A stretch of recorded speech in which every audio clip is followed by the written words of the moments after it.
네, 현재 시각 8시 25분 향해 갑니다. 어제 국내 증시는 이제 코스피가 2,510선까지 올라섰고 예. 간밤 뉴욕 증시 보니까는 이제 호재 악재가 다 있는 것 같아요. 엔비디아 예. 실적은 좋았는데 뭐 FOMC 의사록은 시장 예상과는 다르게 또 금리나 신호가 나타나지 않았다는 측면이 있었고 글쎄 오늘 시장 어떻게 해석할지 좀 궁금해지네요. 그렇죠. 예. 뭐 FOMC는 뭐 한 실제 의사록 공개될 때까지 한 3주 정도의 시차가 있는 와중에 시장 참여자들이 많은 의심을 사죠. 네. 그 3주 동안의 시장 흐름에 따라서 살짝 의사록 편집이 그 방향성이 좀 보인다는데 어제 같은 경우는 우리는 계속 신중하게 갈 거야.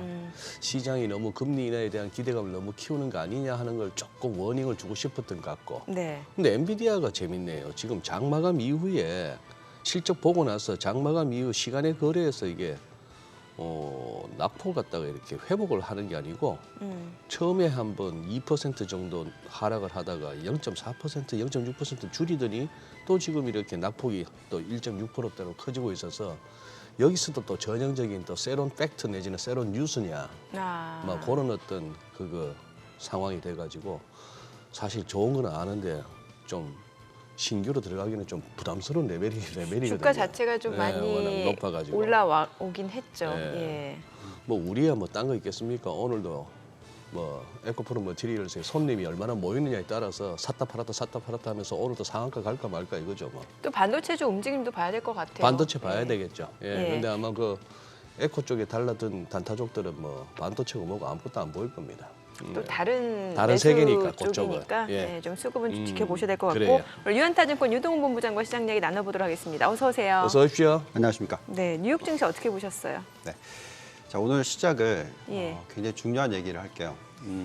지금 타이밍이 너무나 중요합니다. 네네.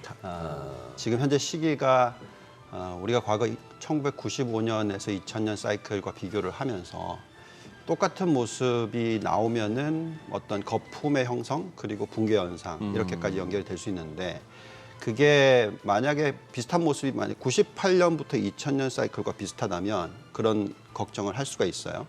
그래서 저희의 지금 현재 포지션은 그런 거품이 올 수도 있다라고 생각을 하고요. 만약에 오지 않는다 그러면은 96년, 7년, 8년, 9년 이렇게 쭉 가던 그런 사이클과 비슷하다라고 생각할 수도 있습니다. 그래서 지금 오히려 저는 이번에 엔비디아의 실적 발표되고 또 샘 알트만 오픈 AI 관련된 뉴스 나오고 하면서 이게 굉장히 복잡해요. 미묘합니다. 그러니까 거품으로 갈 수도 있고요. 네. 아니면은 아주 과거에 그걸 경험했기 때문에 올바른 방향으로 갈 수도 있고요. 근데 주가의 흐름 보면 예. 어제 미국 증시가 살짝 하락을 했죠. 네네. 게다가 지금 엔비디아 실적이 지금 역대 최고치가 나오고 있고 네. 예상치를 훨씬 우회하는 내용이 나왔고 가이던스도 좋았죠. 예, 가이던스도 좋은데 빠지고 있는 게 저는 오히려 이게 굉장히 좋은 모습이라고 생각합니다. 왜냐하면 이러면은 만약에 이 뉴스가 나와서 갑자기 막 모두 다 뛰어들면서 화랑을 하면서 주가가 예. 99년, 2000년 이 사이클을 보여줘 버리면 너무 빠르게 너무 많이 오르면 그게 또 후유증이 굉장히 심하지 않습니까? 그래서 지금 엔비디아의 주가를 보시면은 이미 $500를 터치를 먼저 했었어요. 7월 달에. 예. 그리고 나서 20% 빠졌다가 지금 그 정도만 올라와 가지고 좀 쉬고 있어요. 그러니까 네. 전날 이미 사상 최고치를 경신했었죠. 이제 주가 했죠. 자체가. 그렇지만 살짝 경신을 하고 네, 네. 뭐 이게 뭐 추가로 더 20% 올라가고가 아니라 예, 그래서 지금 이 타이밍은 뭐냐면 시장이 정확하게 앞으로 이 AI 관련 사이클이 어떻게 진행될지를 지켜보겠다라는 거고요. 그렇다면은 이성이 있는 시장이라는 거죠. 우리나라처럼 막 예, 에코프로 예. 막 이게 아니라 예. 굉장히 좋은 모습이라고 저는 생각합니다. 그래서 이 부분을 잘 들여다봐야 될 것 같고요. 저희는 자꾸 숫자를 뜯어보고 분석하면 할수록 시장이 내년도에 꾸준히 올라가겠구나라고 생각을 하게 됩니다. 막 급등했다가 급락 이렇게 연결되는 게 아니라 내년 같은 경우에 뭐 상고하고의 이어짐이 이어질 수 있겠구나 하는 생각까지도 드는데 결국은 지금 현재에서 금리에 대해서 막 의견은 없잖아요. 네네. 이렇게 지금 고용시장이라든지 뭐 소비에 대한 위축 관련된 얘기가 나오면서 임금이 그렇게 많이 상승할 것 같지 않고 경기는 좀 둔화될 것 같고 이런 식이잖아요. 그러니까 그 내용 자체를 보고 있으면 결국 금리를 아마도 내년도에는 내리겠구나 하는 게 지금 이제 들어가고 네, 있죠. 네. 그래서 근데 중요한 것은 이게 내리는 것이 경기 침체를 두려워해서 아주 빠르게 많이 내려야 된다. 이러면 문제가 돼요. 그렇죠. 그러면은 상반기 올랐다가 그냥 하반기 네, 완전히 그렇죠. 깨지는 시장으로 바뀔 겁니다. 근데 그게 아니라 인플레이션이 안정이 됐기 때문에 금리를 너무 높게 유지시킬 필요가 없고 조금 정도 내려줄 수 있다. 이런 여건이라면 저희가 생각할 때는 시장이 굉장히 괜찮을 수 있다. 이런 생각이 듭니다. 그래서 앞으로 봐야 될 게 많습니다. 지금 굉장히 중요한 타이밍이고 이 AI 사이클이 글로벌 경제에 어떠한 영향을 미칠 것이고 얼마나 오래 갈 것인가 하는 부분에 있어서 우리가 여러 가지 지표들을 보면서 세분화된 지표 또는 전체 매크로 지표 다 들여다보면서 판단을 해야 되는 그런 타이밍이라서 단순하게 뭐 하루 이틀의 주가 움직임을 가지고 걱정하지 마시고 좀 큰 그림을 좀 계속 그려보시기를 바란다는 말씀을 드리겠습니다. 네네. 지금 AI 사이클 말씀 주셨으니까 사실 어제도 저희가 다룬 내용이긴 합니다만 네. 그 샘 올트먼이 오픈 AI에서 축출되고 지금 이제 마이크로소프트로 가기로 했잖아요. 이게 AI와 관련해서는 또 투자자들이 어떤 점을 봐야 되는지 좀 알려주세요. 네. 자, AI로 바로 들어가게 되면 이제 이 부분이 샘 올트먼 이슈를 가지고 생각을 해보시면은 자, 이제 모든 사람들이 AI가 돈이 되겠구나. 이거 네. 다 알아요, 이제. 그죠? 여태까지는 돈이 되는지 안 되는지 잘 몰랐죠. 왜냐하면 굉장히 빠르구나. 이용하기 편하구나. 근데 이게 이익과 어떻게 연결이 될까 정확한 정답이 없었잖아요. 네. 근데 이제 GPT-4가 나오고 GPT-S가 나오고 이러면서 이거를 사실 뭐 구독료를 부여를 하면 돈을 버는구나 이렇게 지금 연결이 됐었잖아요.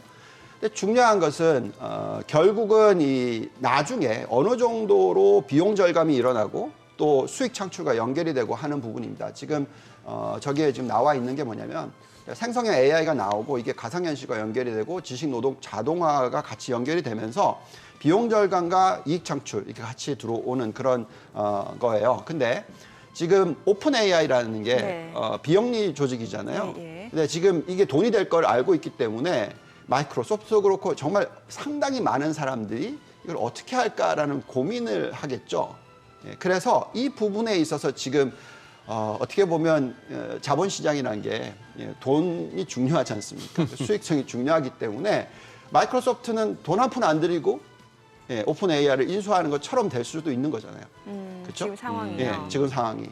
그렇기 때문에 마이크로소프트가 엄청난 수익을 가져가게 될지 네. 그거에 대한 헷갈림이 있고요. 여기에 또 그러면은 믿을 수 없으니까 오픈 AI를. 예. 그럼 우리도 투자를 엄청나게 해야 되겠구나. 네네. 하면서 모든 IT 회사들이나 모든 글로벌 기업들이 투자를 여기 하게 되면은 이게 똑같이 98년, 99년, 2000년 사이클이 나온다는 거죠. 그 당시 그러니까 너무 닷컴 버블. 과잉 투자가 들어가게 되면은 그러겠죠. 그게 굉장히 네. 문제가 됩니다. 예. 이 차트를 제가 꼭 보여드리고 싶은데 지금까지는 정말 다행인데요. 이게 무슨 얘기냐면 과거에 고정자산 투자 사이클이 굉장히 높아져요. 그러면서 실질적으로 이익과 연결이 되지 않으면 큰 위기가 왔습니다. 네. 그래서 지금 그러니까 고정자산 투자 증가율과 그리고 이 생산성 증가율 차트, 요 다음 차트입니다. 네. 한번 올려주시면은 자 보시면 과거에 이제 파란색 선이 훅 위로 올라가고 떨어지고 이게 다 고정자산 투자의 증가율의 속도가 굉장히 빨랐을 때입니다. 예. 자 저렇게 많이 올라가고 떨어질 때 굉장히 큰 위기가 와요. 네네. 근데 지금 오른쪽 끝을 보시면은 미국의 고정자산 투자 증가율이 GDP에 차지하는 비중을 보시면은 많이 안 올라갔죠. 과거 대비로는 그러네요. 예. 그래서 지금 뭐가 일어나고 있었냐면 선택과 집중이 일어나고 있었어요. 그래서 미국의 경제 성장률을 보시더라도 제조업에 대한 투자 중에서 IT 쪽에만 투자가 많이 들어가고 있었단 말이죠. 근데 지금 이제 이게 어떻게 될지를 봐야 됩니다. 근데 만약에 정말 너무 엄청난 투자가 들어간다. 그러면 이거는 과열이 될 것이고요. 그러면서 거품이 나올 것이고요. 여기에 따라서 엄청난 상승장과 급락장이 동반될 겁니다. 네. 저희는 그걸 바라질 않아요. 오히려 지금 여기에 나와 있는 이 숫자가 참 좋습니다. 그러니까 파란색 선이 살짝씩 좀 올라가는 숫자 나오고 빨간색 선은 생산성이 이렇게 올라가는 모습. 예. 즉 선택과 집중을 잘해서 과잉 투자가 일어나지 않고 올바른 데 투자가 일어나는 부분을 우리는 생각을 하고 있습니다. 그래서 지금까지의 나온 숫자를 가지고 판단하기에는 아직 조금 너무 빨라요. 그러니까 즉 얼마나 과잉 투자가 일어나고 있는지 네. 실질적으로 이익과 연결이 되고 있는지 이제 이 부분이 굉장히 중요하거든요.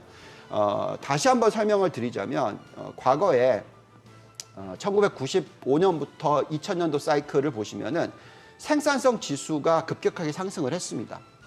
그래서 98년, 99년에도 거품이었지만 생산성 상승은 굉장히 빠르게 일어났어요. 4.2% 상승을 했습니다. 자, 지금 이 똑같은 숫자가 지금 나오고 있어요. 예. 지금 보시면은 최근 2분기 동안에 올라가는 속도가 4.1%가 나오고 있어요. 그래서 그때와 똑같은 모습입니다. 자, 근데 옛날로 되돌아가서 98년, 99년에는 왜 2000년도에 붕괴가 나왔냐면 저렇게 생산성이 올라가는 게 매출과 연결이 되는 겁니다. 매출과 연결된다는 건 투자가 많이 일어나면 매출과 연결이 돼요. 근데 중요한 것은 그 투자가 잘못된 투자거나 과잉 투자가 되면 실적과 연결이 안 됩니다. 그래서 영업이익이 안 들어와요. 예. 그래서 이 구간에 미국의 나스닥 100이나 나스닥 기업들의 ROE가 97년에는 21%였던 게 98년, 99년, 2000년도에는 이렇게 생산성이 높아지긴 했지만 실적은 오히려 ROE가 9%로 떨어졌습니다. 그래서 지금 그런 모습이 나올까 하고 두려워하는 거예요. 네. 그러니까 매출이 굉장히 빠르게 일어나고 있는데 예. 이게 실질적으로 영업이익과 연결될까 안 될까를 보고 있는데 제가 다행스럽다고 생각하는 거는 이 엔비디아 실적 나왔죠? 오토데스크 같은 기업 실적 나옵니다. 네. 보면은 이 사이클이 빨라요. 아, 매출이 늘어나는데 영업이익도 같이 늡니다. 예. 그래서 여기서 지금 굉장히 중요한 게 이 샘 알트만 이슈가 왜 중요하냐면 여기서 우리 큰일 났다. 이거 돈 버니까 막 투자를 해야 돼 해서 너무 투자가 많이 들어가면은 매출은 더 많이 늘 거고요. 예. 대신에 ROE는 안 쫓아올 겁니다. 자기 자본이익률은. 그러면은 거품, 붕괴 이렇게 될 거고요. 그게 아니라 안정적으로 예. 모든 회사들이 선택과 집중을 잘 해서 이 오픈 AI를 잘 활용할 수가 있으면 과잉 투자가 안 들어가고 이익도 같이 올라오는 거죠. 그래서 이 부분이 너무나 중요합니다. 그래서 저희가 지금 계속 지켜봐야 될 것은 실적이 매출단 그리고 영업이익단이 어떻게 되느냐. 근데 저희가 지금 보고 있는 것까지는 좋은 모습이다. 네. 그래서 이번에 지수가 상승하는 모습이 여기서 끝날 게 아니라 특히 이런 AI 관련주들의 상승이 좀 장기적으로 오래 이어질 수 있는 가능성이 좀 생기지 않을까. 이 부분을 가지고 저희는 계속 얘기를 하고 있습니다. 그럼 예를 들면 구글에서는 이제 바드고 아마존에서는 엔트로픽이잖아요. 이런 부분에서의 지금 산업 활성화는 충분히 지금은 괜찮은 수준이다. 지금 현재 시점에서는 IT만 투자가 들어갔고요. 근데 이게 그러니까 간단하게 이렇게 설명해 보죠. 우리가 반도체 시장이 1조 달러 시장이라고 하면 산업 자동화와 연결되는 건 50조 달러 시장입니다. 그래서 엄청나게 크죠. 예. 그래서 이쪽과 다 연결이 될 겁니다. 나중에 이 AI 관련 부분이. 근데 이게 얼마나 빨리 될 거라고 생각을 해서 너무 투자가 많이 들어가 버리면 우리가 그 닷컴 버블 때도 그랬잖아요. 인터넷 깔고 결국 나중에 애플리케이션과 연결되는 시기가 거의 10년이 걸렸는데 옛날에 10년이 걸렸기 때문에 너무 많이 투자를 1, 2년 동안 했더니 큰일 나버렸잖아요. 그래서 붕괴. 네. 그리고 다시 회복하는데 3년, 4년이 걸렸단 말이죠. 근데 이번에는 보니까 이 2분기 만에 벌써 실적을 발표를 하네. 이익이 괜찮네. 말씀하신 대로 다른 AI 관련 회사들도 이익을 벌어들일 수 있는 가능성이 생기네. 이런 얘기를 하고 있는데 사실 오픈 AI를 못 쓰게 되면은 그죠? 다른 또 계속 데이터베이스를 쌓아야 되고 이게 흔히 말하는 더블로 투자가 들어가야 되는 거죠. 예, 그래서 그 부분을 이제 지켜봐야 될 건데 여태까지는 제가 볼 때는 굉장히 효율적으로 하고 있다. 심지어 중국도 과거에 그 2008년 위기 터지고 나서 10년, 11년에 너무 과잉 투자 많이 했잖아요. 그랬죠. 그러면서 엄청난 어려움을 거의 뭐 10년 이상 겪었잖아요. 그러니까 지금 딱 보면은 중국도 굉장히 어떻게 된 거냐면 미국이 자꾸 공격을 하니까 너무 많이 쓸 수가 없잖아요. 그러니까 선택과 집중을 잘하고 있단 말이죠. 그래서 지금 양 국가가 똑같이 투자를 딱 정확하게 중요한 부분에 하고 있다는 게 느껴져요. 그렇다면 이 사이클은 굉장히 길고 오래 갈 수도 있습니다. 그래서 저희가 그래서 지금 현재 시점에서 정말 어떤 기업들이 앞으로 돈을 벌 거고 얼마나 생산성이 높아질 거고 얼마나 자기 자본 이익률이 높아질지에 대해서 계속 관심을 가지고 있는데 거기에 가장 선두 주자가 미국으로 따지면 엔비디아죠. 근데 그 지금 실적을 보고 있으면은 실망할 정도는 아니고요. 많이 올랐으니까 좀 쉬어줘야 된다 이거고요. 그리고 앞으로 계속해서 잘 나갈 수 있을 가능성을 자꾸 보게 됩니다. 그러면 결국 연간 단위로 매년 그 수익률이 어느 정도 나올 수가 있냐면 최소 20%입니다. 그 종목에 대해서. 또는 이 종목을 다 아우르는 대표적인 나스닥 100 기업들도 최소 20%의 연간 단위의 상승률을 보여줄 수 있는 구간이 나올 수 있습니다. 만약에 이게 박한 버블 때처럼 99년처럼 막 500% 올라버리고 이러면 큰일 나죠. 그건 올랐다가 터지는 현상. 우리가 네. 지금 경험하고 있잖아요. 네. 예. 막 몇백 프로 오르고 터지는 현상이 나오면 진짜 굉장히 골치 아프겠지만 제가 볼 때는 지금 현재 나스닥 지수가 올해 연초 대비해서 한 37% 정도 올랐어요. 예. 작년 너무 많이 빠져서. 예. 그리고 좀 오르는 부분이 있고 그다음에 내년도에 제가 볼 때는 20%에서 25% 정도 오를 수 있는 힘이 생긴다는 거죠. 그래서 잘 지켜봐야 됩니다. 지금 굉장히 중요한 부분은 생산성 향상이 올바르게 일어나고 있는 건지 아니면 좀 잘못되고 일어나고 있는 건지 숫자들 계속 뜯어보시면서 개별 종목을 공부하실 필요가 있다는 말씀을 드리겠습니다. 예. 오늘 중요한 말씀을 하신 거네요, 우리 유 본부장께서. 그러니 지금 이제 다소 이게 유동성으로만 가는 거라면은 버블에 대한 우려가 있는데 이것이 수익성과 성장성이 받쳐주는 거라면은 이 사이클은 갈 수가 있다. 그렇죠. 근데 지금 확실히 양극화는 여전해요. 어제 보면은 소비주들은 많이 빠졌어요. 네. 뭐 이 베스트바이도 그러니까 그렇고, 기술주들은 예. 좋은데 그러니 요 양극화는 그거 한 것 같고 네. 혹시 또 FMC 의사록에서 혹시 본부장께서 연준이 의사록 공개를 통해서 뭔가 시장에 던지고 싶었던 메시지가 보이던가요? 그러니까 지금 이게 헷갈리는 부분이 뭐냐면은 네. 지금 우리가 생산성 얘기를 하고 있잖아요. 네, 네. 자, 과거에 보시면은 98년에서 2000년 요때 사이클이 어떠냐면요. 매출 증가가 굉장히 빠르게 일어났어요. 그리고 그 IT 기업들이 매출이 많이 일어나니까 예. 너도 나도 인건비를 높였단 말이죠. 어허. 예. 그러면서 우리가 테헤란노도 막 만들어졌잖아요. 그때 아. 그 기억나시죠? 테란노. 예, 막 엄청나게 돈을 흥청망청 예. 쓰는 모습이 나왔습니다. 그래서 임금 상승률도 굉장히 가파르게 올라왔어요. 그게 나중에 인플레이션과 연결이 돼서 엄청난 위기가 터졌어요. 근데 지금 그런 모습이냐라는 거죠. 근데 지금 느끼시게 보면은 뭐 대본을 보더라도 네네. 지금 고용 시장이 좀 쿨다운 한다라는 얘기 맞아요. 자꾸 하고 있잖아요. 예. 그렇죠? 이런 가운데서 금리를 내려야 된다 말아야 된다 이 얘기를 하고 있잖아요. 그럼 이건 무슨 이야기냐면 초입 단계입니다. 그러니까 초입 단계라고 하면 매출을 막 늘리는데 인건비는 많이 안 느는 거죠. 네. 예. 근데 만약에 지금 딱 보시면 샘 알트만 이 이슈가 되면서 모든 이 AI 관련된 사람들의 인건비가 왕창 늘어나고 막 모든 사람들이 또 테헤란노 같은 걸 만든다 이렇게 생각해 보세요. 그러면 또 이게 문제가 되겠죠. 네네. 근데 지금은 이제 초입 단계라는 느낌이 드시잖아요. 아. 예. 그래서 제가 볼 때는 이 고용 시장과 임금 상승률 숫자는 예. 항상 예상보다 그렇게 높지 않을 거고 예상 또는 조금 낮은 숫자가 나올 거다. 그건 무슨 얘기냐면 미 연준은 여기다 대놓고 금리 올리겠다는 얘기 못 한다는 거죠. 그래서 저희가 생각할 때 경기 침체가 안 오는 정도 수준의 금리를 계속 유지를 하는데 예. 제가 볼 때 지금 현재 상황에서는 경기 침체가 내년 안에 올 가능성은 저는 10%도 안 된다고 생각합니다. 뭐 대표적인 그 외국계 증권사들은 뭐 많이 보는 데는 60%라고 생각하고요. 작게 보는 회사는 15%라고 생각하는데 저는 10%도 안 된다고 생각하고 있고요. 자, 그래서 말씀하신 대로 지금 미 연준의 스탠스가 굉장히 중요한데 예. 지금 장달 금리 차가 역전이 많이 됐다가 이게 훅 좁혀지는 모습 보이니까 경기 침체 온다 이거였거든요. 근데 이게 더 좁혀지려면 단기 금리를 낮춰야죠. 그러면 이제 결국은 완전히 정상화되는 거잖아요. 그러고 나서 경기 침체가 옵니다.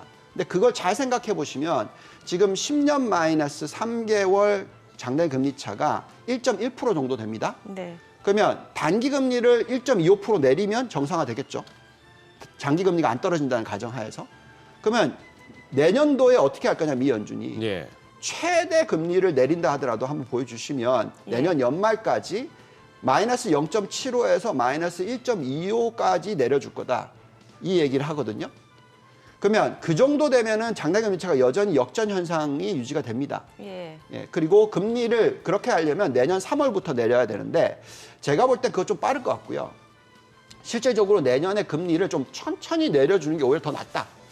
그만큼 금리를 감당할 수 있는 경제다라는 모습이 보여져야 된다는 거죠. 근데 저희가 생각할 때는 지금 현재 시점에서 이 생산성 향상이 실질적으로 일어난다면 미 연준이 내년도 3월 달에 금리를 내릴 확률은 굉장히 낮고요. 예. 아마 하반기쯤 되면은 금리를 내려줄 거다. 이렇게 저희는 생각하고 있고. 시장에서는 한 5월부터 해서 연말까지 한 100bp 정도 인하할 거다 이렇게 보는 거잖아요. 그렇죠. 어쨌든 간에 예. 그게 75bp가 되던 125bp가 되던 제가 볼 때는 현재의 경제 성장률을 가지고서는 네. 장대금리차 역전 현상이 해소가 되면서 그 다음에 바로 경기 침체가 오는 사이클이 내년 안에 올 확률이 굉장히 낮다라는 얘기입니다. 그래서 금리를 아마도 많이 내려주면 1.25% 내릴 거고요. 예. 작게 내려주면 뭐 0.5%에서 0.75% 정도 내려줄 겁니다. 근데 그게 천천히일 거기 때문에 미 연준은 봐라 인플레이션이 이미 2%대 근처로 내려왔잖냐. 그럼 우리 내려도 되지 않냐 이런 식으로 가는 거죠. 그게 아니라 경기가 너무 위축될 거야. 그래서 우리 좀 빨리 내려줘야 돼. 이런 시그널을 주면 시장은 폭락한단 말이죠. 예. 네, 그래서 제가 볼 때는 그런 폭락장이 나오기보다는 경기가 어떻게 보면 좀 쿨다운하는 모습이 그 고용시장에서 나오는데 생산성 향상이 계속 들어오면서 GDP 성장률 2%를 유지해 주는 거죠. 그러니까 그런 모습이 내년에 계속 나와버린다면 미 연준은 굉장히 활동을 하기가 편해지는 거죠. 그죠? 너무 과열이 아닌데 생산성이 높아지면서 경기가 좋아. 그러면 금리는 높이 유지시킬 필요가 없고 실질 금리 떨어뜨릴 수 있는 여건이 생기고요. 그래서 저는 그런 내년도 시장이지 않을까라는 생각을 하는데 물론 그게 아니라 뭐 엄청나게 고용 많이 하고 네. AI에 막 투자가 막 모든 사람들이 다 하게 되고 뭐 항상 그럴 수도 있잖아요. 그렇게 되면 엄청난 거품이 상반기에 일어나고 하반기에 빵 터지는 현상이 나올 수도 있습니다. 그거는 계속 지켜보면서 판단하자라고 말씀을 드리겠습니다. 예. 지금 좀 뭐 화면에 나오는 게 우리 그 CME 패드워치에서 네. 그 이제 시장 가격을 통해서 도출한 금리 인하 가능성인데 네. 어쨌거나 저것도 그렇고 연준의 점도표도 그렇고 뭐 IB들이 내놓은 전망치도 그렇고 한번 내놓은 것 갖다가 계속 끝까지 믿는 거는 진짜 참 무모한 게 우리 그 연내 금리 인하 했거든. 금리 인하를 얼마나 반영해 왔습니까? 그렇죠. 그동안 시장에서. 그러다 연내 금리 인하는 이제 물 건너 간 거고 이제 그런 상황이니까 어쨌거나 뭔가 시장에서는 자꾸 이렇게 변한다는 걸 갖다가 염두에 두고 대응해야 되긴 할 것 같아요. 저기는 뭐 금리나 환율에서는 우리 유 본부장께서는 뭐 일주일 사이에 특별한 어떤 뭐 특이사항 안 보이던가요? 네. 계속 지금은 예상대로 흘러가고 있고요. 예상대로. 네. 그래서 뭐, 그러니까 우리가 지금 자꾸 걱정을 해야 되는 부분은 이제 금리와 인플레이션에 대해서는 걱정을 많이 덜어놨습니다. 네네. 그러니까 금리라 하면, 그러니까 급격하게 금리가 떨어질 가능성도 없고, 시장 금리. 네, 시장 금리가 네. 또 급격하게 이제 더 이상 올라갈 이유도 없고, 그래서 천천히 떨어지는 모습이 나올 거다. 그래서 지금 미국의 10년 국채 금리를 보시면은 3.75이던 게 예. 5%까지 폭등을 했었죠. 갔다가. 그리고 지금 4.4. 음흠. 그래서 지금 처음에 떨어질 때 굉장히 빨리 떨어졌어요. 예. 5.0에서 4.5까지는 굉장히 빨리 떨어졌습니다. 근데 지금 이제 4.5에서 4.4 가는 거는 이제 천천히 가고 있거든요. 예. 그래서 제가 생각할 때 내년 연말에 높아야 4%다 이렇게 보고 있고요. 네. 내년 연말에 낮으면은 뭐 한 3.5 정도, 요 정도로 보고 있습니다. 그래서 그 정도 금리라는 것은 인플레이션이 그때쯤 되면 아마 2%대 중반으로 많이 수렴을 했을 거다. 그래서 제가 볼 때 이제 금리와 인플레이션 가지고는 시장에 대해서 그렇게 악재 요소가 아닐 것 같아요. 예. 더 중요한 거는 진짜로 중요한 포인트는 얼마나 거품이 들어오고 경기 침체로 넘어가느냐. 이게 더 중요하다는 거죠. 그래서 만약에 금리를 너무 많이 내려주면 거품이 될 수도 있는 거고요. 예. 천천히 내려주면 거품이 안 될 수도 있고요. 또 우리가 굉장히 중요하게 생각하는 게 예대율입니다. 그러니까 예대율을 왜 중요하게 생각하냐면 과거에 항상 거품이 올 때는 이 예대율의 급등과 연결이 됐었어요. 예. 지금 중간에 보시면 이제 예대율 97년도, 98년도, 99년도, 2000년도 이때 보시면은 예대율이 급등을 했다가 옆으로 좀 기는 모습이 나와요. 중간입니다. 중간에 보시면. 그러다가 막판에 보시면 확 올라가서 역대 최고치를 거의 100%에 갔죠. 이때가 정확하게 2001년도입니다. 그러니까 이게 너무 빠르게 올라가니까 이제 큰 위기가 나왔어요. 그래서 요거를 좀 자세하게 들여다보는 차트를 좀 올려주시면은 만약에 지금 현재 시점이 96년 사이클하고 비슷하다고 생각하신다면, 즉 옆으로 이렇게 기는 모습, 올라가다 하더라도 한 2%포인트 정도 올라가는 모습이 나오면 이건 굉장히 좋은 모습이에요.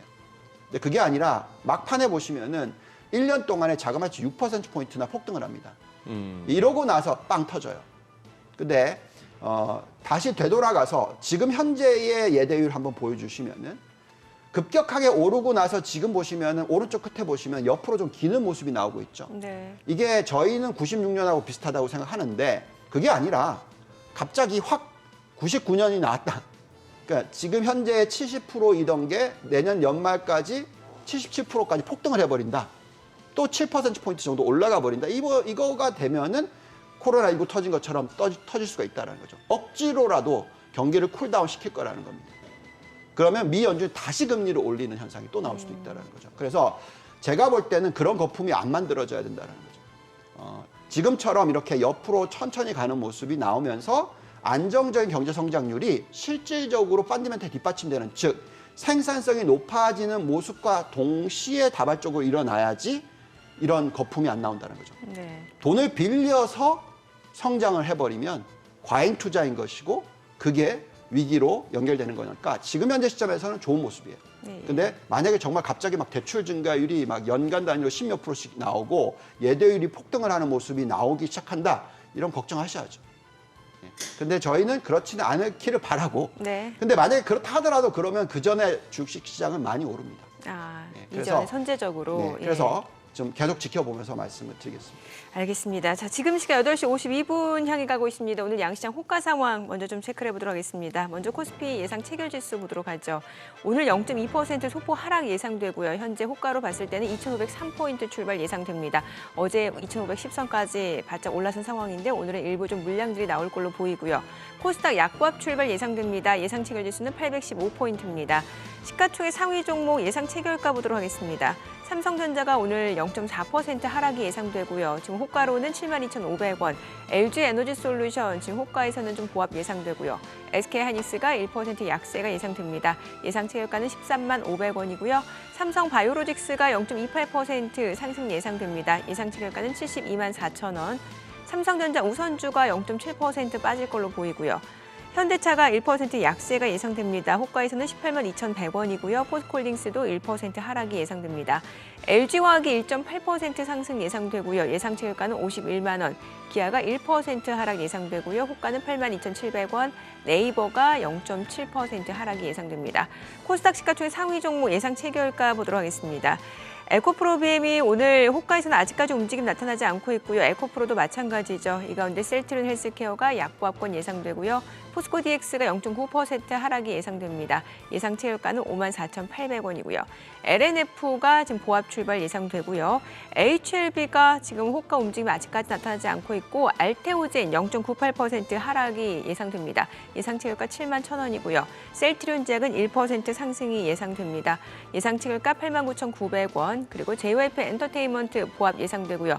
레인보우 로보틱스가 0.3% 하락 예상됩니다. 지금 호가에서는 16만 6,800원으로 집계가 되고 있습니다. 자, 그리고 이틀 연속 상한가 기록한 에코프로 머티 같은 경우는 지금 호가에서는 소폭 상승 예상됩니다. 지금 97,200원으로 집계가 됩니다. 0.7%가량 상승이 예상되죠. 다만 최근에 보다시피 호가 움직임 또 시초가 장중 흐름 굉장히 다르기 때문에 또 조금 더 추이는 지켜보셔야 될 것 같습니다. 자, 이제 개장까지 6분여가량 남았습니다. 일단 뉴욕 증시도 좀 쉬어간 상황이고 오늘 국내 증시도 좀 다소 숨고르기가 예상이 되는 호가 움직임이네요. 네. 이렇게 네. 유 본부장님의 어떤 계량적인 그거 진짜 숫자에 따른 그런 거 하고 조금 이제 첨언해서 기술적으로만 또 보자면은 유가나 달러가 또 이렇게 바로 지금까지 계속 떨어지던 그 흐름을 갖다가 계속 가야 되는지 좀 쉬었다 가야 되는지 아니면 이 정도에서 돌아서야 되는지를 또 고민해야 되는 그런 레벨에 와 있네요. 예. 달러 인덱스가 그동안 상승폭에 딱 절반 더 올리니까 이 정도면 되나 아니면 더 약해져야 되나 그걸 또 고민하는 거고 NDF 시세도 조금 한 6원 정도 올라서 다시 또 90원대로 올라올 것 같고 그런 상황이라서 어제 말씀드렸잖아요. 2,510하고 2,529간이 요게 첫 번째 관문입니다. 우리가. 그 삼성전자 또 7만 3천원 그 구간을 갖다가 7만 7만 3천을 열어야 그다음 예. 7만 9천을 갖다 한번 기대해 보는데 저것도 어쨌거나 좀 결집이 돼야 되는데 시장이 워낙 지금 얇은 상황이라서 연말에 네네. 그러니 근데 또 본부장님 뷰로 보게 되면은 이렇게 너무 과열되는 것보다는 이렇게 좀 한 이게 차례 차라리 이렇게 낫죠. 쿨다운되는 네. 게 맞아요. 훨씬 더 이성적인 시장이다라는 거잖아요. 그렇죠. 예. 급하게 가다가는 부러지니까. 그러니까요. 예. 만약에 제가 제일 걱정하는 거는 제발 98년, 99년, 2000년 사이클만 나오지 마라. 물론 예. 돈 엄청나게 벌 기회죠. 예, 예. 그때 나스닥이 278% 올랐거든요. 그러니까. 예. 예. 그러니까 그런 시장이 나와버리면 그냥 광분의 시장이죠. 예. 그건 굉장히 큰 후유증을 가지고 옵니다. 뭐 우리나라 부동산 시장도 마찬가지였잖아요. 광분은 올라갔다가 지금 굉장히 후유증이 많이 있잖아요. 그러니까 똑같은 겁니다. 그래서 지금 이 AI와 생산성 향상과 연결되어 있는 산업들의 영향력에 있어서는 이제 의심의 의지가 없습니다. 이건 분명히 엄청난 혁신이고 굉장히 놀라운 변화를 가지고 올 거다라는 건 다 이제 인정을 할 겁니다. 네. 근데 중요한 거는 이제 얼마나 여기에 대해서 투자를 할 거고 어. 이게 얼마나 빠르게 변하느냐 하는 거죠. 그래서 거품이면 거품일수록 중간중간에 씌워줘야 돼요. 예, 그래서 그 거품이 좀 거품이 아니라 이제 좀 이게 천천히 올바른 방향으로 갔으면 좋겠다는 생각을 가지고 있고요. 그래서 말씀하신 대로 소장님께서 말씀하신 게 만약에 뭐 달러가 급격하게 뭐 절하가 된다든지 뭐 금리가 급격하게 떨어진다든지 이건 다 거품과 연결이 되는 거거든요. 예. 그렇잖아요. 예. 네, 그래서 그렇게는 안 돼야죠. 어. 제가 볼 때는 미국이 가장 지금 생산성 향상을 선도하고 있어서 그렇게까지는 아닐 것 같습니다. 그래도 계속해서 우리가 이제 미국이 경기가 어느 정도로 둔화할 건지 예. 그리고 고용 시장이 쿨다운할 때 좀 이제 천천히 둔화가 될 때 생산성이 얼마나 이걸 커버를 해줄지, 얼마나 대처를 해줄지를 봐야 되는 거고요. 그리고 또 어느 정도로 이 다른 그 생산성이 안 높아지는 기업들도 많을 거 아니겠습니까? 네, 예. 개인들도 많겠죠. 예. 그러니까 이런 개인들과 기업들이 얼마나 잘 버티느냐 이런 부분도 봐야 되는데 저희가 다행스럽게 보고 있는 거는요. 은행 연체율을 한번 보시면은 예. 1995년, 2000년도에도 보시면 거품이 만들어지면서 계속 연체율이 떨어졌어요. 근데 연체율이 떨어졌는데 저게 왜 떨어졌냐면 예. 대출이 많이 일어나서 떨어졌어요. 아, 상대적으로 대출이 많이 일어나서. 예, 그래서 이자를 갚을 수 있었던 거죠. 돈을 더 빌려서 갚는. 그러니까 똑같은 겁니다. 98년, 2000년 사이클에 IT 투자도 돈을 더 조달해와서 투자하고 조달해와서 투자를 하고 대신에 이익이 안 나니까 빵 터진 거죠. 그러니까 지금 그때가 그런 식으로 굉장히 길게 이어졌어요. 그래서 언제까지? 2000년도까지 그렇게 이어졌습니다. 예. 근데 지금 현재에는요, 은행 아까 보시면은 그 예대율이 안 올라가잖아요. 예. 대출 증가율이 안 일어나고 있어요. 근데도 연체율이 지금 3분기 발표됐거든요. 3분기에 은행 대출이 전혀 늘지 않았습니다. 근데 연체율이 살짝만 올라갔어요. 그러니까 지금 어느 정도 수준이냐면 1.32%예요. 네. 근데 보시면은 정말 과열이었던 2.08%보다 더 낮아요, 지금이. 그러니까 그건 무슨 얘기냐? 그만큼 기업들의 펀더멘탈이 튼튼하다는 얘기고요. 또 기업들의 어떤 집중화가 심하다는 얘기입니다. 지금 그 대출을 일으키는 중소형주들도 있지만 예. 다른 쪽으로 자금 조달하는 쪽도 많아요. 그래서 이 연체율이 1.32% 정도로 굉장히 낮을 수가 있습니다. 그래서 저희가 이걸 보고 있으면은 우선 첫째, 거품은 안 일어나고 있다라는 게 저희 생각이고요. 둘째는 우리는 중소형주 투자는 조심해야 되겠구나 이런 생각을 하게 됩니다. 이게 또 연결이 돼서 그렇다 그러면 달러도 마찬가지로요. 사실 다른 나라 국가들을 어떻게 봐야 되냐면 미국의 중소형주라고 볼 수도 있는 겁니다. 그래서 결국은 지금 어느 정도 펀더멘털이 튼튼한지를 봐야 되거든요. 그래서 지금 미국의 달러가 약세로 가는 이유가 금리가 떨어질 거니까 가는 건 맞지만 펀더멘털이 튼튼한 상황에서의 그런 현상이면 달러의 약세의 속도가 빠르지가 않다라는 거죠. 그 모습이 저희는 또 오히려 더 좋다고 생각하고요. 그렇게 되면 신흥국도 오히려 자금이 잘 들어오면서 성장을 같이 해 나갈 수가 있습니다. 그래서 저희는 계속 지켜보는 게 미국이 어떻게 변화하고 있고 이에 따라서 다른 신흥국들이 어느 정도로 도움을 받을 건가, 그러니까 이 부분을 보고 있는데 저희가 생각할 때는 우리나라가 굉장히 운이 좋은 것 같습니다. 운이 좋다. 네. 어떤 측면에서요? 그러니까 무슨 얘기냐면 우리는 지금 부채 비율이 너무 높아요. 그러니까 간단하게 얘기하면 미국의 중소형 주들과 비슷하다는 거죠. 네네. 그러니까 우리가 지금 보시면은 가계 부채 비율이 GDP의 110% 가까이 되고, 예. 그다음에 뭐 그 기업 부채가 전체 GDP의 130%가 넘고, 이 숫자들 너무너무 높은 거죠. 이게 그러면 이 내용은 저희가 개장하고 좀 더 자세히 들어보도록 하겠습니다. 오늘 국내 증시로 확인해 보겠습니다. 개장합니다.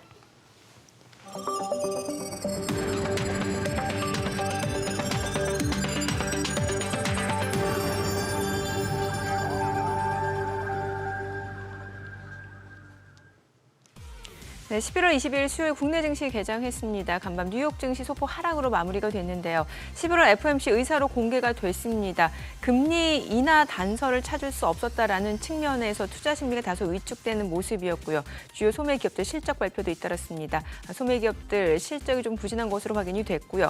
엔비디아 같은 경우는 장 마감 이후 실적을 발표했는데 지난해 같은 기간 대비로 200% 이상 매출이 증가가 됐습니다. 일단 또 예상치를 웃돌았다는 측면에서 긍정적인 해석이 나오고 있습니다만 주가 자체는 또 그동안 많이 오른 탓에 좀 물량이 나오면서 하락 마감했고요. 오늘 국내 증시 일단 뭐 뉴욕 증시 영향 때문일까요? 아니면 또 그동안 또 단기간에 좀 많이 반등한 탓에 또 오늘 장에서는 일부 또 물량들이 좀 나오는 것 같습니다. 어제 2,510선까지 회복이 됐었는데 오늘은 또 물량이 나오면서 2,500선을 하회합니다. 2,493포인트 0.67% 하락이고요. 코스닥도 0.67% 떨어집니다. 811포인트입니다. 시가총액 상위 종목 시초가 보도록 하겠습니다. 삼성전자가 0.69% 떨어집니다. 지금 72,300원이고요. SK하이닉스가 1.2% 떨어집니다. 13만 400원. LG에너지솔루션도 0.67% 하락합니다. 44만 4천 원이고요. 삼성바이오로직스도 0.5% 떨어집니다. 71만 9천 원. 삼성전자 우선주도 0.7%, 0.8% 하락이죠. 5만 7천 원이고요.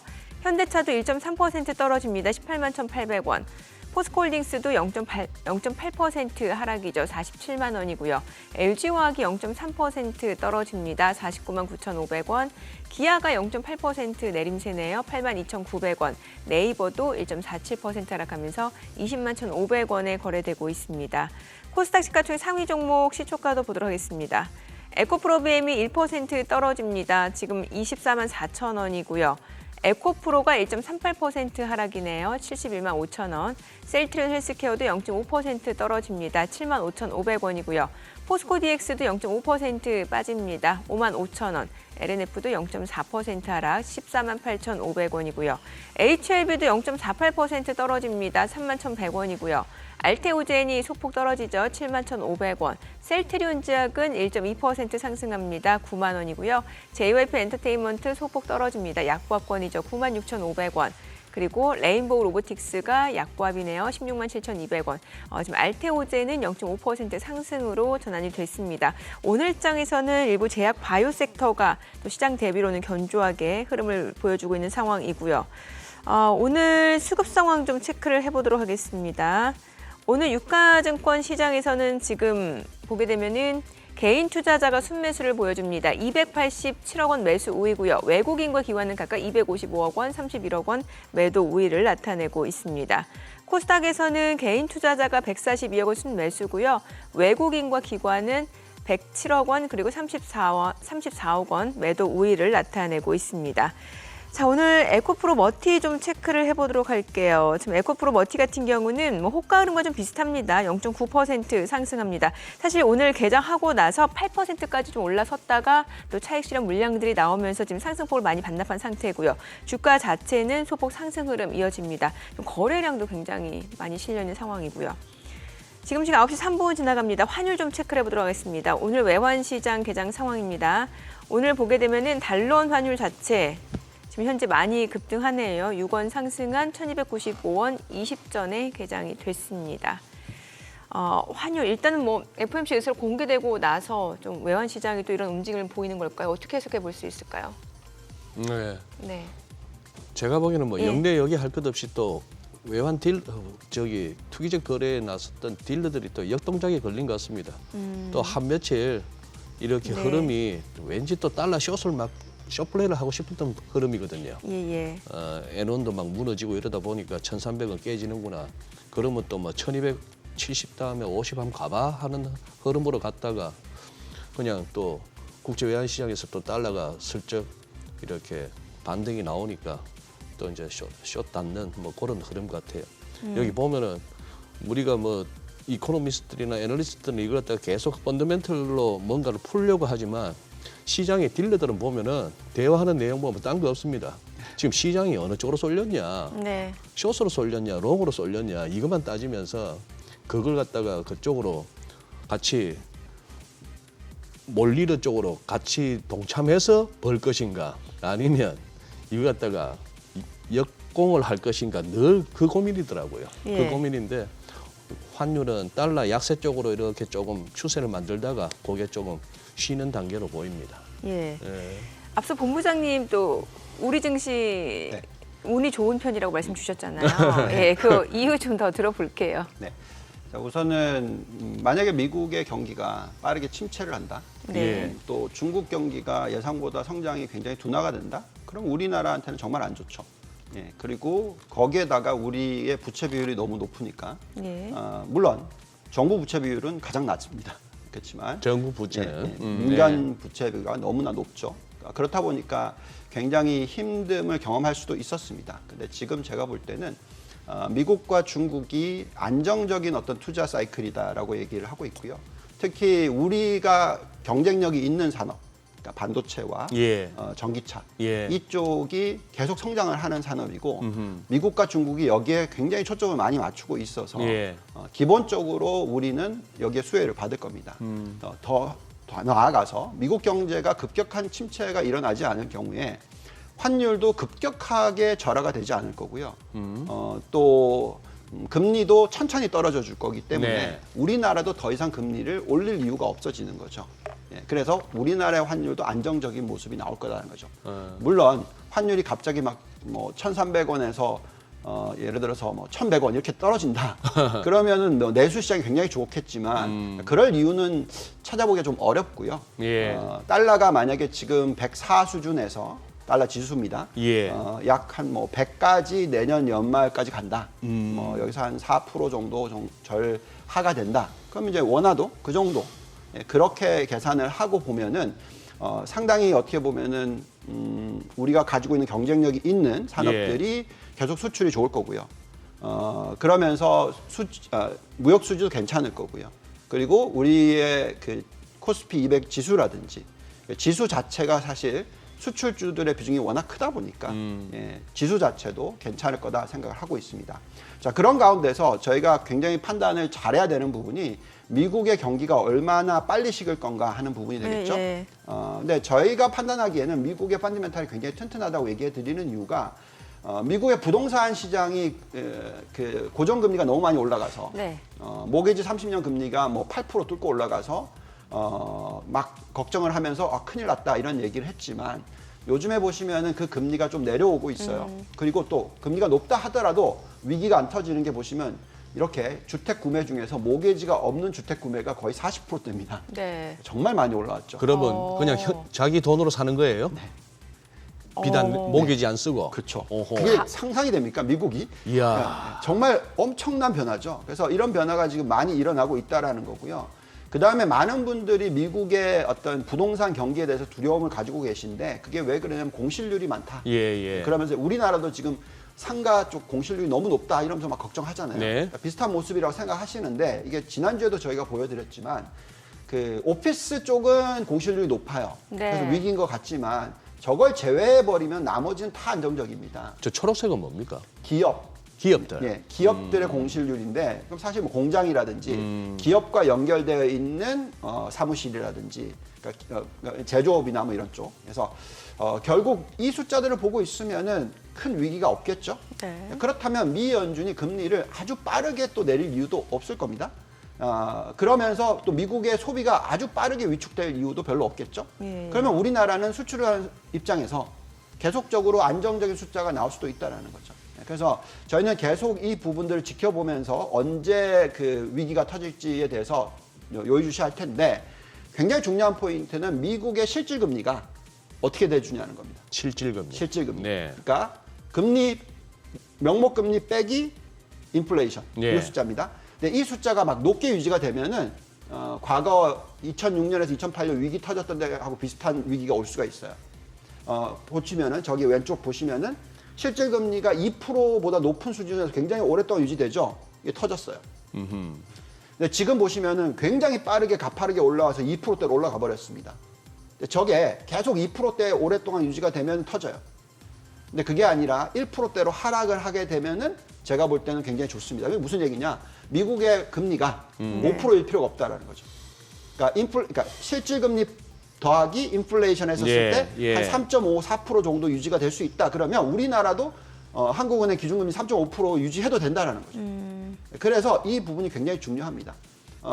저희는 떨어질 거라고 생각하는데 그 떨어질 거라고 생각하는 이유의 가장 큰 핵심 포인트는 기업들의 생산성이 높아져서 GDP가 성장을 하는 거지 고용 시장이 너무 핫해서 성장을 하는 게 아니다. 그렇게 되면은 굉장히 좋은 모습이다. 그래서 우리가 지금 계속 이 IT 업종, AI 관련 업종, 공장 자동화 관련된 전기차 업종 이 부분을 계속 지금 들여다보고 여기에 대해서 초점을 맞추고 투자를 하고 있다라고 말씀을 드릴 수 있을 것 같습니다. 네네. 아까 우리 한국 증시가 운이 좋습니다라고 말씀하시면서 본부장께서 말씀하신 우리 반도체도 있어요, 전기차도 있어요, 전기차 관련한 이 배터리 쪽도 뭐 거의 보면은 글로벌리 우리가 경쟁력을 갖춘 나라 잘 하고 아닙니까? 있죠. 네. 그 말씀 듣다 보니까 진짜 우리나라 대단한 게 제조업 부분에 있어서 우리가 못하는 게 뭐가 있습니까? 무슨 뭐 탱크를 못 만듭니까? 뭐 전투기를 못 만듭니까? 배는 우리나라 와야 다 지어가는 거고 조선 쪽은 뭐 뿐만 아니라 자동차들 그렇게 보면 거기에다가 뭐 IT 강국이라 하는데 국내에서만 머물러서 그렇지 플랫폼 기업들 그 하는 거 보면은 뭐 구글보다 못할 것도 없어 보이는데 거기다가 컨텐츠도 아니 뭐 요즘 우리 아이돌 그룹들 난리 나잖아요. 그런데 어째 이렇게 지수가 안 갈까요? 그러니까 사업단에는 정말 좋아요. 그러니까 사업단에서는 그러니까 결국 우리가 지금 얘기하고 있는 게 AI가 들어오고 나서 나중에 이제 이게 생산성 향상에 연결이 된다고 하잖아요.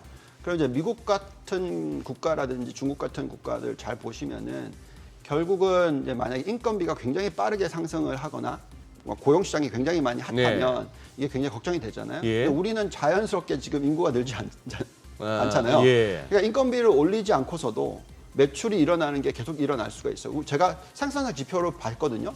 우리가 생산성 지표가 별로 안 올라가는 거 아닌가 하고 걱정 많이 했거든요. 근데 지금 한국은행에서 발표하는 걸 보고 있으면은 뭐 작년이 좀 어려웠지 뭐 거의 뭐 연간 단위로 4%, 5% 상승을 해요. 미국이 지금 4% 상승한다고 와 놀랍다 얘기하고 있는데 그래서 참 대단한 거죠. 근데 이제 문제는 뭐냐면 실적이 안 나와요. 왜 그런지 모르겠지만. 왜 그런지 모르겠지만 뭐 제가 그냥 그렇게 넘어가겠습니다. 왜 우리나라가 ROE가 저렇게 낮지? 그러니까 무슨 얘기냐면은 주주 환원이 없어요. 주주 환원이. 그러니까 주식시장이 못 오르는 거죠. 기업은 돈을 버는데 주주 환원이 안 되고 있으면 그래서 우리나라 시장에 있어서 관심이 정말 많이 떨어지는 거죠. 외국인 투자자들의 입장에서 정말 좋은 기업들 많고 그런데 왜 도대체 ROE가 저렇게 낮냐. 근데 ROE가 낮으니까 또 배당은 왜 저렇게 짜게 주냐. 왜 맨날 지배구조 문제 생기냐. 이런 거죠. 제가 오늘 뭐 그 외국계 언론 매체랑 인터뷰를 하게 돼 있는데 한국 시장에 대해서 논을 할 텐데 그 부분이 저는 가장 어렵습니다.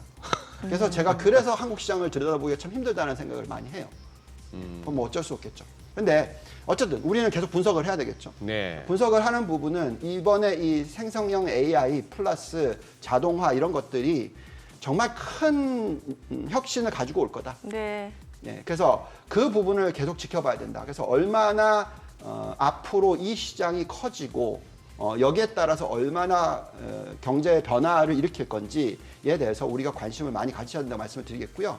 그 사이클을 조금 더 나아가서 말씀을 드리자면 우선은 하드웨어를 이용을 해서 엔비디아 같은 그래서 막 깔 겁니다. 그걸 이제 인프라스트럭처랑 연결이 되고 이게 또 디벨로퍼 툴즈를 이용을 해서 계속적으로 이거를 이제 모든 산업에 다 이렇게 배분을 시킬 거예요.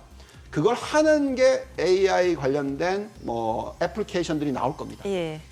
우리가 기억하시겠지만 그 웹스토어에서 막 엄청난 애플리케이션들이 나왔잖아요. 인터넷을 이용한. 근데 이제 AI를 이용한 애플리케이션이 엄청나게 나올 겁니다. 이게 이제 엄청난 수익과 연결이 될 거고요. 이게 이제 심지어는 산업들과도 연결이 될 겁니다. 그래서 뭐 웨어하우스, 그러니까 뭐라고 했죠? 창고 운용 시스템을 굉장히 활성화시키는 게 아마존이겠죠. 근데 그게 모든 산업들에 다 연결이 되고 또 심지어 뭐 자동차를 생산하는 거 지금 테슬라 그렇게 가고 있죠. 그러니까 로봇을 이용하는데 그 방향성도 굉장히 빨라질 거고. 그러니까 이런 부분들이 전 세계에 다 영향을 미칠 거고 그 애플리케이션을 쓰는 것이 굉장히 자연스럽게 될 거라는 거죠. 그게 가장 큰 핵심 포인트고 그래서 생산성이 얼마나 빨리 올라가고 이에 따라서 미국의 GDP가 얼마나 성장을 많이 할 거냐 이게 중요한데요. 지금 나오고 있는 지표를 보시면은 이게 네. 미켄지에서 얘기를 하고 있는 건데 저도 이렇게 될 거라고 좀 예측을 했는데 이 리포트가 나왔더라고요 얼마 전에. 보고 있으면은 2005년부터 2019년 평균 생산성 증가율이 1.4%밖에 안 돼요. 예. 저게 좀 낮은 숫자입니다. 근데 최근에 나오고 있는 숫자는 2.2%를 넘어서요. 아, 그러면 2.2% 생산성 상승이 일어나는 숫자가 쭉 나와버리면 예. 2030년이 되면 미국의 GDP의 규모가 10조 달러 더 늘어납니다. 원래 늘어나는 거 대비해서. 무슨 얘기냐면은 GDP가 더블이 되는 부분이 예. 빨리 온다라는 거죠.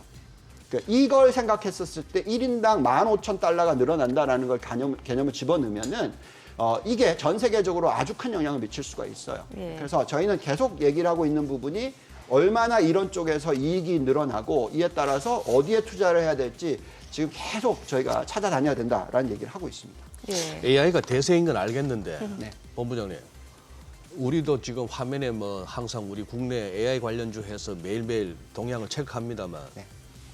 국내 AI 관련주를 갖다가 공부를 할까요? 아니면 AI가 대세다. 나도 AI 쪽으로 한번 돈을 좀 담아보겠다. 어디 미국 쪽을 볼까요? 당연히 미국입니다. 그럴 수밖에 없습니다. 왜냐하면 예. AI가 잘 돌아가려면 데이터가 많이 필요하죠. 데이터가 많이 필요하다. 그 데이터를 누가 들고 있느냐가 중요하죠. 그래서 지금은 빅테크, 그러니까 모든 우리가 얘기하는 빅테크, 매그니피센트 7, 뭐 메가캡 8, 뭐 이런 회사들이 지금 이번에 또 이 샘 알트만을 만약에 마이크로소프트가 돈 하나도 안 들이고 다 가지고 온다면 이게 얼마나 부가가치가 생기겠습니까? 그래서 이런 것들을 생각해 보면은 데이터를 갖고 있기 때문에 가능한 거예요. 예, 예. 그래서 지금은 어쨌든 미국 주식들을 들여다 보셔야 되고요. 근데 그게 연결돼서 우리나라도 좀 굉장히 좋은 회사들이 나오겠죠. 네네. 그것도 계속 그 길목을 지키면서 판단하시는 게 중요할 것 같아요. 계속해서 그 빅테크 관련주 말씀 주셨잖아요. 네. 매력도를 간단히 분석해 볼 수 있을까요? 네, 빅테크 부분에 있어서 저희는 이제 한 가지만 좀 말씀을 예. 드리자면 많은 분들이 이 나스닥 100이라든지 네. 빅테크에 대해서 투자를 하지 말아야 되는 게 아니냐, 너무 비중이 크다 이런 얘기를 하거든요. 근데 지금 보시면은 나스닥 100 대표 ETF 미국에 상장돼 있는 쪽에 지금 저 숫자 초록색 50개 얼마나 자금이 유입됐냐는 거예요. 큐큐큐. 네, 엄청나게 자금이 유입이 빠르게 되고 있습니다. 예. 그래서 이쪽에 대해서 계속 관심을 가지셔야 되고요. 그렇다면 이제 대형 기술주들 중에서 뭐 또는 반도체 중에서 우리가 지금 어떤 종목을 들여다보고 있는지 좀 올려드리면 우리가 지금 계속 보고 있는 게 이제 반도체 관련된 뭐 여러 가지 하드웨어 쪽 그리고 AI 관련된 소프트웨어, 하드웨어 다 들여다보고 있는데 요 다음 거를 좀 보여주십시오. 보시면은 이제 어떤 종목들이 올라오냐면 엔비디아, 팔란티어, 어도비, SK 하이닉스, 슈퍼 마이크로 컴퓨터, 데이터도그 또 넘어가 주시고 마이크로소프트는 없네요. 이거는 지금 그러니까 반도체 AI 소프트웨어인데 아까 대형 기술주 쪽에는 있어요. 있어요. 예. 예. 그래서 어쨌든 지금 종목이 너무 많죠. 네네네. 우리 소장님께서 종목 너무 많이 가져오라고 네. 오지 말라고 하셨는데 여덟 개 아니면 뭐 2개, 뭐 요새 대세는 8개 손가락으로 아니면 셀 수 있을 2개. 만큼. 그래요. 그럼 한국 주식으로 보면 뭐 SK 하이닉스 올라와 있네요, 그렇죠? 네. 그러게요. 어쨌든 지금 여기에 정말 많은 시간을 할애하셔야 되고요. 계속 네. 들여다보시면서 종목 골라내시면 연간 뭐 높은 수익률이 나지 않을까 생각합니다. 네, 본부장님 오늘 내용 잘 들었습니다. 고맙습니다. 예, 감사합니다. 감사합니다.